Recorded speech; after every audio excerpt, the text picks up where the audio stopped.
लगभग 20 साल पहले की बात है। एक परिवार था और उस परिवार में 3 लोग थे, महेश, उसकी पत्नी रीमा और उनका बेटा संयम। ये बड़ा ही खुशहाल परिवार था। एक बार महेश ने अपने परिवार के साथ जयपुर घूमने का प्लान बनाया, क्योंकि उनका बेटा बहुत दिनों से जिद कर रहा था कि पापा मुझे राजस्थान घूमने के लिए ले चलिए। तो महेश ने उसकी बात मानकर उसे जयपुर घुमाने को राजी हो गया। महेश, उसकी पत्नी रीमा और उनका बेटा संयम घर से जयपुर के लिए रवाना हो गए। उन्होंने 2 दिन में पूरा जयपुर घूम लिया, लेकिन महेश के पास अभी 2 दिन की छुट्टी और भी बची थी। तो महेश ने सोचा, क्यों ना अजमेर भी घूम आते हैं। चूंकि उनकी ये प्लानिंग अचानक हुई थी, तो उन्हें जल्दबाजी में बस का सहारा लेना पड़ा। उस बस में और भी यात्री थे, खासकर बुजुर्गों की संख्या ज्यादा थी। उनके जैसी केवल एक ही फैमिली थी। बस में यात्री भी कम ही थे, क्योंकि बस भी थोड़ी खटारा थी, इसलिए शायद उसमें ज्यादा यात्री नहीं बैठे थे। करीब रात के 8 बजे बस अपने गंतव्य की ओर रवाना हो चली। वे तीनों अपनी अपनी सीटों पर टेक लगाकर बैठ गए। संयम तो सो गया, लेकिन महेश और रीमा को बीच बीच में हल्की हल्की झपकी सी आ जाती। एक तो वीरान और अनजानी जगह, ऊपर से खटारा बस में मुझे अनकंफर्टेबल लग रहा था। ड्राइवर को भी शायद बहुत जल्दी थी गंतव्य तक पहुंचने की, इसलिए वो भी बस को तेज रफ्तार में भगाए चला जा रहा था। अंदर से डर भी लग रहा था कि कहीं वो बस को ठोक ना दे, क्योंकि अंधेरा घना था। साथ में सुनसान सड़क के किनारे, जिन पर ना कोई घर दिख रहा था, और सड़क पर भी इक्का दुक्का वाहन ही दिखाई दे रहे थे। कुछ बुजुर्गों ने ड्राइवर को टोका भी कि बस की रफ्तार जरा धीमी करो।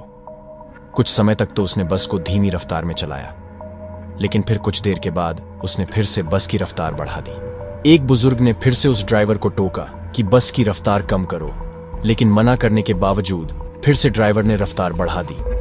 तब ड्राइवर ने जवाब दिया कि अंकल जी, जो मैं कर रहा हूं वो बिल्कुल ठीक कर रहा हूं। मैंने सुना है कि ये इलाका अच्छा नहीं है, बहुत ज्यादा खतरा है इस जगह पर, और हम इस इलाके को जितनी जल्दी पार करके आगे बढ़ जाएं, उतना अच्छा है हमारे लिए। ड्राइवर की बात सुनकर सबने कहा कि चलो ठीक है। बस तेज रफ्तार से आगे बढ़ ही रही थी कि तभी एक तेज आवाज के साथ बस का थोड़ा संतुलन गड़बड़ाया और बस थोड़ी दूर चली और रुक गई। अब सब घबरा गए कि अचानक ये क्या हुआ। इतना खतरनाक इलाका और बस का रुकना, किसी का भी दिल दहल जाएगा। ड्राइवर ने अपनी टार्च जलाई और बस से नीचे उतरा और उसने देखा कि क्या बात है, बस को आखिर क्या हुआ, वो रुक क्यों गई। कुछ देर के मुआयने के बाद उसे पता चला कि बस के पीछे के दोनों पहिए पंचर हो चुके हैं और बस में एक्स्ट्रा पहिए भी नहीं हैं जिससे उसकी मरम्मत हो सके। अब क्या किया जाए, सभी सोच में पड़ गए। रेतीली अनजान जगह, अमावस की गहरी काली रात, जंगली जानवरों का डर और बस का यूं खराब हो जाना, सबके तो जैसे होश ही उड़ गए थे। अब क्या करें, क्या ना करें, किसी को भी कुछ समझ में नहीं आ रहा था। तभी कंडक्टर को थोड़ी दूर एक रोशनी दिखाई दी। उसने सबसे कहा कि देखो, वहां रोशनी दिखाई दे रही है, हो सकता है कि वहां कोई गांव हो, चलो सब वहां चलते हैं, शायद रात भर के लिए कोई सुरक्षित जगह मिल जाए। अगर एक कोठरी भी मिल गई तब भी सब वहां एक साथ बैठकर रात तो गुजार ही सकते हैं। सब कंडक्टर की बातों से सहमत हो गए। सबने अपना अपना सामान उठाया और चल पड़े उस रोशनी की ओर। जैसे ही वो सब उस रोशनी के नजदीक पहुंचे तो वहां एक बड़ी सी कोठरी दिखाई दी, जिसे देखने से लग रहा था कि वो कोई बहुत पुरानी कोठरी है जहां भूले भटके मुसाफिर रुकते होंगे। सब कोठरी के दरवाजे के बाहर खड़े हो गए। ड्राइवर ने हिम्मत करके दरवाजे को खटखटाया। एक बहुत ही बूढ़े व्यक्ति ने दरवाजा खोला। उनके सिर पर एक बड़ी सी पगड़ी थी, गले में पुराने जमाने का कोई आभूषण था, कानों में भी कुंडल पहन रखे थे। कुर्ते की ऊपर उन्होंने ने एक सदरी पहन रखी थी, कमर में धोती, पैरों में पुराने जमाने की ऊंट के चमड़े की बनी मोजड़ी पहन रखी थी और हाथ में एक बड़ा सा लठ ले रखा था। वो और उनका पहनावा बहुत ही अजीब लग रहा था। तभी कंडक्टर ने बड़ी हिम्मत करके कहा, ताऊसा, बस पंचर हो गई है, हम सबको रात गुजारने के लिए अगर आपकी कोठरी में थोड़ी जगह मिल जाती तो बड़ी मेहरबानी होती। उस कोठरी के मालिक बोले, डरने की जरूरत कोई ना है, ये सराय तो मैंने भूले भटके मुसाफिरों की मदद करने के लिए बनाई है। मैं चौधरी सुमेर सिंह और म्हारी घरवाली धन्नो ही मुसाफिरों का ख्याल रखते हैं। आप सब लोग भीतर पधारो, जो हम दोनों से बन पड़ेगा तो आपकी मदद करेंगे। कंडक्टर बोला, बहुत बहुत धन्यवाद ताऊसा, बड़ी मेहरबानी, जो इस अनजान जगह में आप हमारी मदद करने को राजी हो गए। चौधरी सुमेर सिंह बोले, इसमें धन्यवाद की बात है। ये तो म्हारा फर्ज है। म्हारे को बहुत खुशी हुई जो आप लोग म्हारे यहाँ पधारे। ये रहा पानी से भरा मटका, इस बड़ी सी डलिया में पूरियां रखी हैं और उस बड़ी सी बटलोही में आलू की तरकारी होगी। ये रहे पत्तल और आप सब अपना खाना परोस लीजिए। महिलाएं धन्नों के पास चली जाएं और पुरुष मेरे साथ आ जाएं। जल्दी से सब खाना खा लो और जिसे बाहर का काम निपटाना हो वो निपटा आए, क्योंकि 12 बजे के बाद कोई भी बाहर नहीं निकलेगा और ना मैं किसी को बाहर निकलने दूंगा और कोई भी इसका कारण नहीं पूछेगा। सबके पास अपनी अपनी हाथ घड़ी होगी। समय के अनुसार काम करके सोने के लिए लेट जाओ। ये रहे कंबल, सब बिछा लो।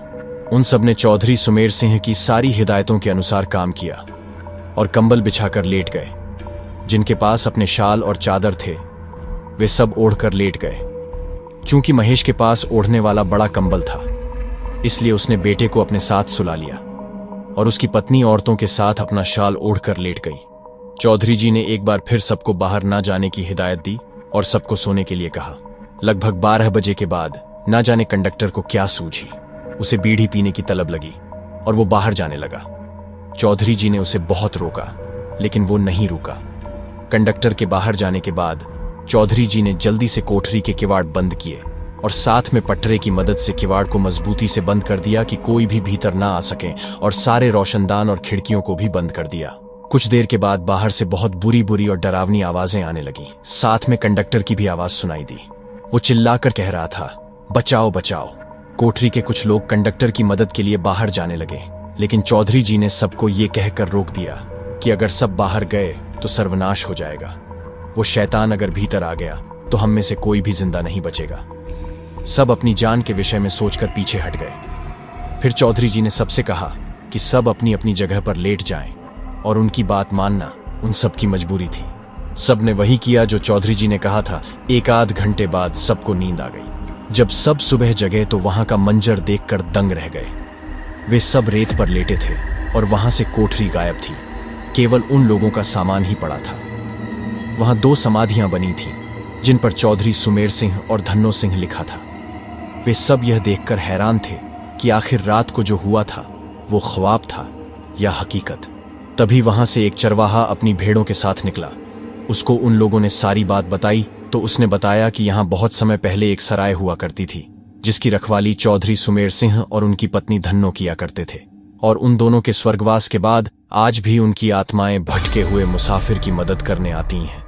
इस इलाके में बहुत शैतानी आत्माएं रहती हैं जो लोगों को कत्ल कर देती हैं, लेकिन सुमेर सिंह और उनकी पत्नी धन्नो अच्छी आत्माएं हैं, इसलिए वो लोगों की मदद करने आ जाते हैं। ये सब कहकर चरवाहा वहां से चला गया, लेकिन उन सब के मुंह और आंखें खुली की खुली रह गईं। फिर उन सब ने अपना अपना सामान उठाया और बस की ओर आए। देखा तो वहां कंडक्टर की लाश लहूलुहान पड़ी थी। वो सब देखकर सबका दिल दहल गया। थोड़ी देर के इंतजार के बाद वहां से एक दूसरी बस गुजरी और वे सब उसमें बैठकर अपने गंतव्य को रवाना हो गए। निष्कर्ष, इस कहानी का मुख्य निष्कर्ष यह है कि अच्छाई और बुराई दोनों ही ताकतें हमारे चारों ओर मौजूद होती हैं, जिनके बीच संघर्ष चलता रहता है। विपरीत परिस्थितियों में कभी कभी हमारी सहायता और रक्षा के लिए कुछ दैवीय शक्तियां आती हैं, जबकि कुछ नकारात्मक शक्तियां हमें नुकसान पहुंचाने के लिए होती हैं। चौधरी सुमेर सिंह और उनकी पत्नी धन्नो की आत्माएं भले ही जीवित नहीं हैं, लेकिन वे आज भी भटके हुए मुसाफिरों की मदद करती हैं और उन्हें बुरी आत्माओं से बचाती हैं। यह कहानी हमें यह भी सिखाती है कि जीवन के कठिन समय में हमें अच्छाई पर भरोसा बनाए रखना चाहिए, क्योंकि संकट के समय मदद कहीं से भी मिल सकती है।